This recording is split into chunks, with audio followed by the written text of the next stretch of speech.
이제 프랑스 대혁명이 이펀 군주정을 거쳐서 군주가 폐위되고 공화적으로 나가는 과정을 보겠습니다. 그래서 1791년에 이제 삼부회의 평민 대표를 기초로 했던 국민의회가 즉 재헌의회가 해산되고 헌법 제정에 따라서 입법의회가 성립이 됩니다. 먼저 이제 그 91년 8월 그 혁명이 1789년이니까 거의 이 2년이 됐네요. 2년이 됐을 때 오스트리아의 그 황제 신성 로마 제국의 황제도 겸합니다. 그리고 이제 프러시아의 프리드리 비렐림이 이제 필리츠라는 곳에서 성명을 발표합니다. 이거는 지금 외국군의 개입이 이제 시작이 되는 거고요. 러시아 혁명과 유사하게 반혁명 세력에 의해서 내전과 국제전으로 들어가게 됩니다. 그 왕비의 프랑스 왕비의 친정인 오스트리아가 이제 각 군주에게 프랑스의 불봉 왕가를 구원하자 요청을 합니다. 그리고 이제 오스트리아와 프레이션은 군사 동맹을 맺었고 마침 오스트리아가 오스만 제국과 휴전 제약을 체결해서 어, 그 전쟁을 프랑스와의 전쟁에 집중할 수 있게 됩니다. 그래서 망명 귀족들이 프랑스에 즉시 침공할 것을 주장하는데 그러던 중에 이제 그 7월 5일에 프랑스 국왕이 복위가 되면서 어, 약간 이제 그 미뤄집니다. 그러니까 이제 어, 오스트리아가 약간 소극적인 태도를 가지게 되는 거죠. 그러함에도 불구하고 이제 오스트리아와 프레이션 그리고 그 독일 제국의 작센 어, 필리치 선언을 발표하는데 그 내용은 이제 프랑스 국왕의 문제는 유럽 전체 군주의 공통 관심사이고 프랑스 국왕을 자유롭게 하기 위해서 필요하다면은 무력을 취하겠다, 전쟁도 하겠다 이런 거죠. 그래서 이제 오스트리아나 유럽 각지로 망명한 프랑스의 그 구귀족들은 이거를 반겼고요. 왕의 동생인 프로방스 백작은 여기에 고조돼서 9월 10일 헌법 비준에 반대하는 새로운 헌법 비준에 반대하는 항의 성명을 내고 만약에 이제 이러한 그 혁명 세력이 왕을 위해를 한다면 외국의 군주들이 군대를 갖고 와서 파리를 초토할 거다라고 협박을 하는데 이런 것들이 오히려 더 혁명파와 파리 군중의 분노를 불러일으킵니다. 그래서 온건파인 지롱드까지도 전쟁을 불사하겠다는 그룹이 생기게 됩니다. 파리의 민중들 쌍툴루트죠. 이들이 이제 더욱더 과격하게 나가면서 이 오스트리아 프로이센의 프랑스 혁명에 대한 개입 선언인 필리치 선언은 이제 프랑스 혁명이 유럽 전체의 국제전으로 발전하는 계기가 됩니다. 91년 9월 3일 날 이제 국민의회가 새로운 헌법을 제정 발표해서 9월 30일 날 국민의회가 해산이 되고요. 그래서 그 다음 날 바로 입법의회 선거를 통해서 이제 의회가 됩니다. 그래서 프랑스 최초의 헌법으로 헌법이 입헌 군주제와 일정 이상의 직접세를 내는 성인 남 제한 선거죠. 제한 선거. 재산이 있는 세금을 내는 성인 남자에게만 참정권을 줬습니다. 그러니까 재산이 없는 무상계급은 참정권을 보장받지 못했기 때문에 당연히 이 불만을 가질 수밖에 없는 그런 상황입니다. 선거 결과와 입법의회의 구성을 보게 되면 입헌 군주제를 주장했던 회양파들이 다수입니다. 다수 우익들이. 이들은 이제 민주주의에 반대하고 온건한 입헌 군주제고, 입헌 군주제라면 왕과 부르주아들이 대부르주아들이 연합해서 지배하는 겁니다. 영국의 입헌 군주제와 마찬가지죠. 삼두파나 라파엘트파들입니다. 좌익의 자코뱅파들이 약 반 정도 되고 주로 파리 출신이 대부분입니다. 파리 출신이 대부분이고, 그 다음에 이제 나머지가 중립적인 세력들입니다. 그런데 이제 회의장에 좌측에 이제 자코뱅이나 뭐 지롱드나 이런 사람들이랑 우측에 입헌 군주파들이 앉았답니다. 자유구역이 이때 생겨났다고.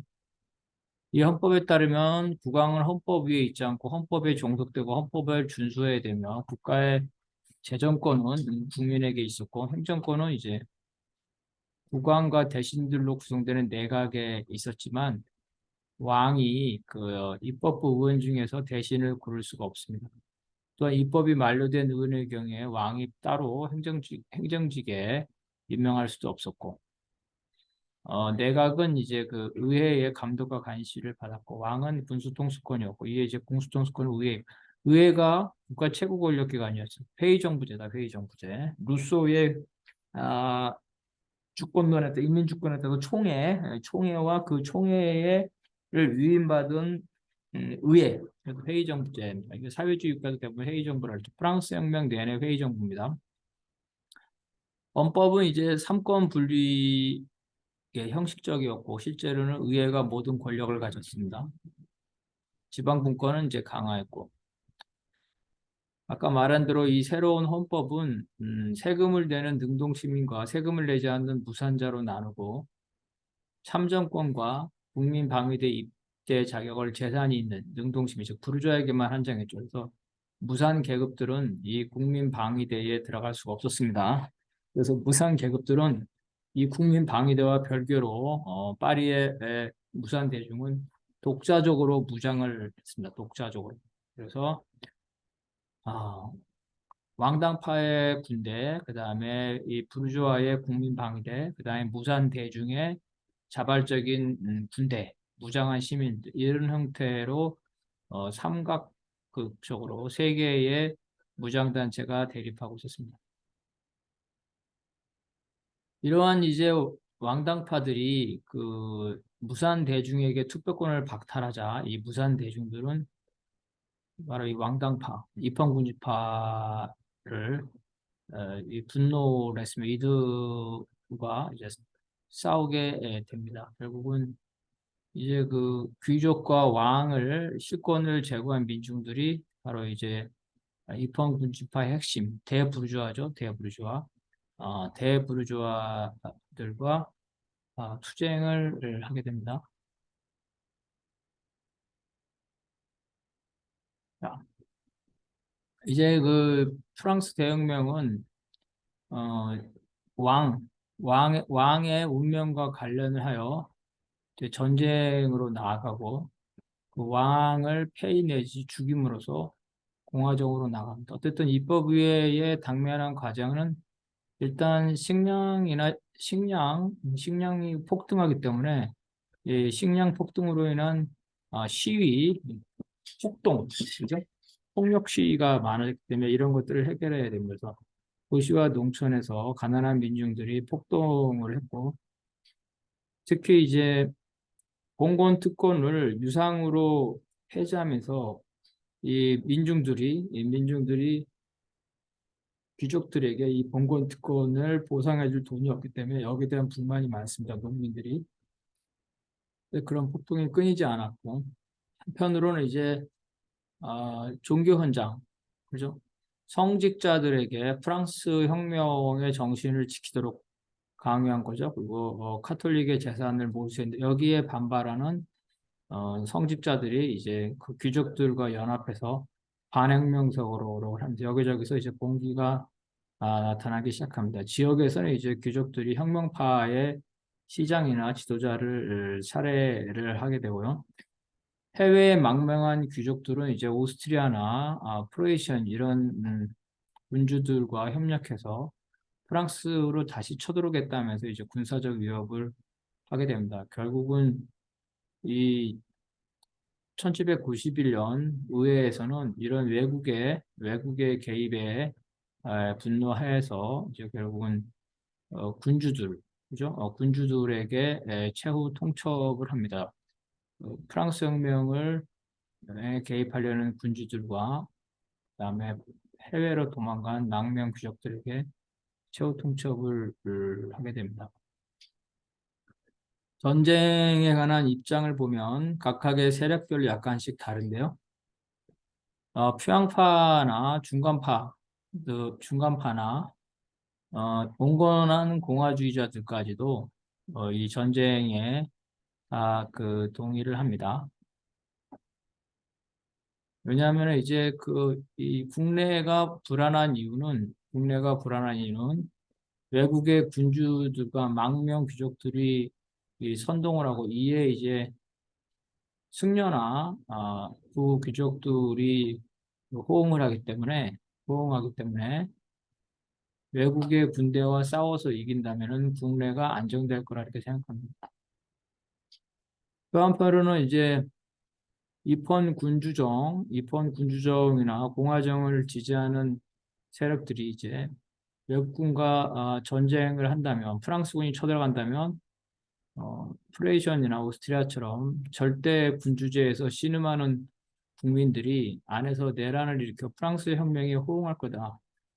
이렇게 생각했고요. 우익의 라파에트는 이제 군사령권을 가지고 있었는데 주로 현직 군인들이었습니다. 그래서 군인들의 고급 지휘관들은 당연히 귀족이고 이들은 전쟁이 나면 군부가 실권을 잡게 될 것이고 전쟁에서 이기면 자기네들이 권력을 갖고 자기네가 권력을 독점할 수 있다고 생각했습니다. 왕과 왕비는 당연히 그 외국의 간섭을 통해서 자신의 그 권력을 복원하려고 했고요. 전쟁을 반대한 쪽은 아이러니하게도 과격파들입니다. 과격파. 자코뱅 좌파의 로베스피에르인데 결국은 전국적으로 대규모 전쟁이 일어나면 그 계엄령이 내려지고 군 지휘관이 최고 권력을 갖게 되면 프랑스 파리의 민중을 중심으로 한 좌파들의 주도권이 빼앗길 거다. 전쟁이 일어나면 주도권은 정식 군대, 정규군의 지휘관 라파에트 같은 자들한테 넘어가고 결국은 그들은 혁명을 패퇴시킬 것이다. 이렇게 생각합니다. 또 한편으로는 전쟁이 일어나면 현재 프랑스의 군사력으로는 외국군을 이길 수가 없다고 생각하고 또 프랑스의 혁명군이 들어간다 하더라도 외국의 오스트리아나 프로이션의 인민들이 자기네 나라의 전제군주를 대해서 내란이나 반란을 일으킬 만큼 성숙되어 있지 못하다는 거죠. 그래서 전쟁이 일어나면 프랑스 내부에 군사 독재자가 나타나고 프랑스는 반혁명과 그다음에 전쟁에서 패배할 거다 이렇게 생각합니다. 이에 대해서 이제 외국의 군주들은 프랑스에 무력 개입을 하기 위해서 수순을 받습니다. 그래서 오스트리아와 프랑스의 동맹 조약이 무효임이 확인이 되고요. 무효임이 확인이 되고 그래서 외국에서 전쟁이 준비하면서 결국은 의회에서는 이 전쟁을 준비하는 오스트리아에 대해서 선전포고를 하게 됩니다.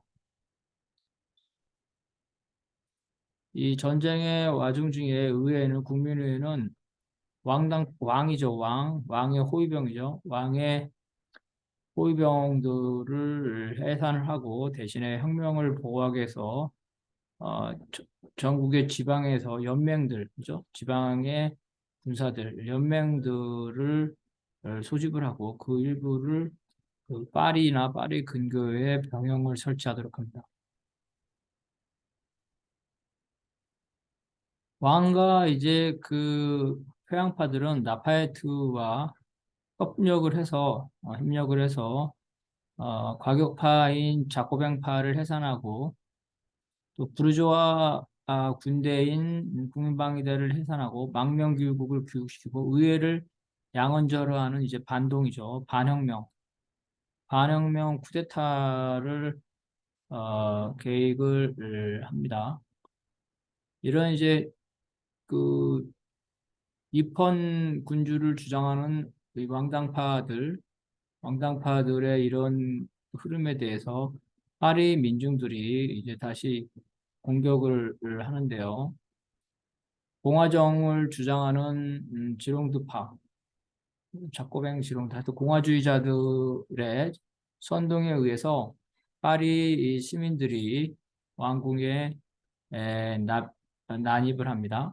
라파에트파, 군사령관이죠. 라파에트파는 자코뱅에게 이 책임을 물으면서 이제 자코뱅을 공격을 했고 의회에서 자코뱅 그룹을 추출하려고 합니다. 추출하는 그 해산을 청원하는데 오히려 의회는 이 라파에트와 같이 연대를 하고 있는 이폰 군주, 그죠? 이폰 군주, 대부르주아지라고 보면 되겠습니다. 이게 내각에게 책임을 물습니다. 그래서 오히려 이 내각들이 국내 불안과 그다음에 전쟁에서 일부 패배를 했는데 전쟁에서 일부 패배의 책임을 지고 총 사퇴를 합니다. 그래서 의회는 이폰 군주파에서 공화파로 의회의 권력이 넘어가면서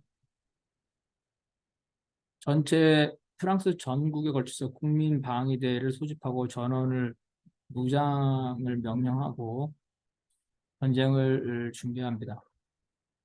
또한 이제 그 페티옹 파리 이 시장 공화파죠. 이 시장도 복귀를 하고 로베스피에르가 이제 이런 입헌 군주를 주장하는 이런 중도파들이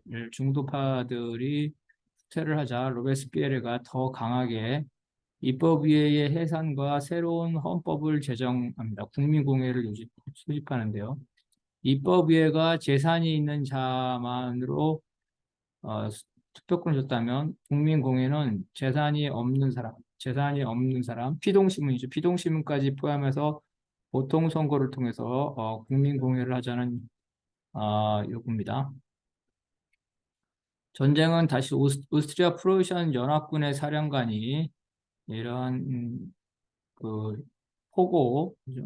포고를 통해서 전쟁은 더 악화됩니다. 이에 대한 반발로 왕의 퇴위를 요구하는 진정서가 제출이 됩니다. 그래서 왕당파와 공화파의 투쟁은 국내 차원이 아니라 국제전쟁으로 가게 되는 거고요. 결국은 이제 92년 8월 9일 약속을 하고 정해진 약속 시간에 자정에 무장한 국민방어군, 그다음에 파리의 그 무산대중, 투표권이 없는 무산대중, 그리고 지방에서 온 연명병들이 군주정, 그죠? 최종적으로 군주정을 폐지하기 위해서 왕을 퇴위시키기 위해서 봉기를 일으킵니다. 이것이 8월 10일 사건, 틀리니 궁전 습격 사건입니다. 아까 말한 대로 그 과정을 보면 6월 20일 무장한 무상대중들이 의회의 거부권을 남발하는 국왕을 압박하기 위해서 궁전에 침입했고요. 이러한 혼란과 전쟁의 패배의 책임으로 입헌 군주정의 피양파들이 사퇴를 하고 라파에트는 군사령관의 실권을 장악해서 이러한 무장한 생크리트의 궁정 남용에 대한 책임을 묻기 위해서 자쿠방파를 제거를 하려고 합니다. 또 군대를 이끌고 파리로 진군하겠다 이렇게 의하면서 오스트리아 대사에게 군사행동을 중단하고, 그러니까 국제전쟁을 일단 중단시키고 내부에서 군사 쿠데타로 공화정파를 쫓아내기 위해서 국제전쟁을 어, 일단은 중단시키는 그런 을 하고 왕에게는 이제 탈출을 권유해서 망명정부를 세우기를 제안합니다. 하지만 탈출했다가 발인해서 체포되었기 때문에 그 당시에 프랑스 왕을 호위하는 게 스위스 용병 부대였습니다. 근위병이 없었기 때문에 용병 부대의 보호 아래 있는 게 더 낫다고 생각해서 망명을 하지 않았고요. 그 사이에 왕비 마리 앙뚜아네트는 어, 친정인 오스트리아뿐만 아니라 유럽의 군주국에게 성명을 내서 프랑스 혁명에 개입하도록 요구한 이것이 발각되면서 무장봉기를 자극하게 됩니다. 그래서 이제 그 파리의 무산 대중들은 이 군주정을 폐지하기 위해서, 즉 국왕을 제거하기 위해서 중앙위원회라든지 이런 것들을 만들고 과급파인 자코뱅의 로베스피에르가 무장봉기를 선동을 하고 아까 말한 대로 입법 제한 선거, 부르주아들만 투표란 입법의회를 해산하고 재산이 없는 무산 대중까지 투표라는 국민공예를 소집을 주장을 합니다.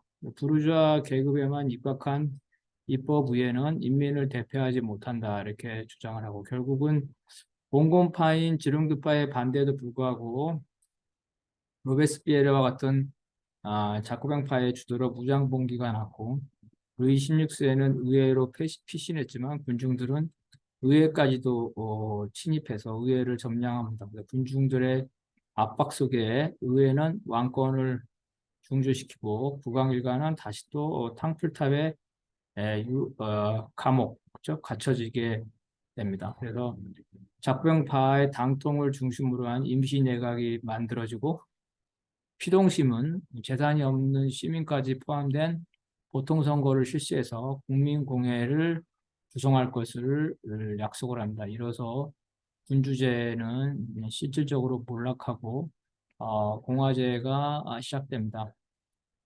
이러한 8월 10일 사건으로 많은 사람의 사상자가 발생했는데요. 그 책임이 루이 16세에게 있다는 여론이 생기면서 결국은 루이 16세는 재판으로 나아가게 되고 루이 16세를 살려줄 것인지 아니면 사형할 것인지 이런 거를 둘러싸고 온건파와 강경파가 갈등으로 나아가게 됩니다.